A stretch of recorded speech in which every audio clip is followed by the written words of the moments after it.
સુરતના Sachin GIDC police મથકની હદમાંથી ખાડી પરથી મહિલાની ગળે ફાંસો ખાધેલી હાલતમાં લાશ મળવાની ઘટનામાં મહિલાના બાળકોની હાલ પોલીસે શોધખોળ હાથ ધરી છે. સુરતમાં ગબીણી બ્રિજ પરથી મહિલાનો ગત 23 ઓગસ્ટ ગળે ફાંસો ખાઈ આપઘાત કરેલો મૃતદેહ મળ્યો હતો. તો પોલીસ તપાસમાં 30 ઓગસ્ટે મહિલા પલસાણાની હોવાની ઓળખ થઈ હતી.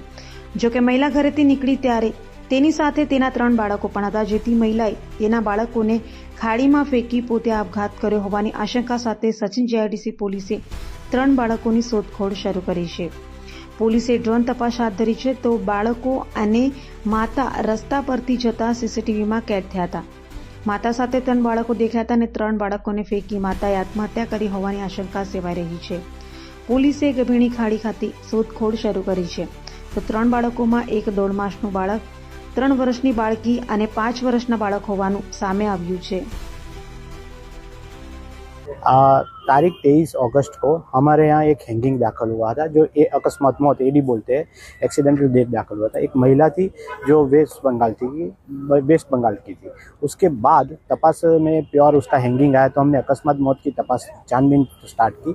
उसकी छानबीन के दौरान 30 तारीख को उसका पति हमारे पुलिस स्टेशन में आया कि हमारे ये महिला मेरी वाइफ है और उसके साथ 3 बच्चे थे. तो उसके बाद हमने पूरी तपास की और 5 तारीख को जो बच्चे जो गुम हो गए थे उसकी अपहरण हमने दाखिल किया है. और उसके बाद कल से हमने जो बारिश कम हुई तो कल से हमने यहाँ पे बोट एसएमसी से बोट मंगा के बोट से छानबीन स्टार्ट कर दी है कि कहाँ भी उसके बच्चे जो का शायद हमें आशंका है कि शायद डूब कर मर गए हो, तो उसकी शोधखोल स्टार्ट की. और उसके बाद आज ड्रोन से भी हम ये सब झाड़ी झाकरे वाला सब इलाका है उस पर हमारे इन्वेस्टिगेशन चल रहा है.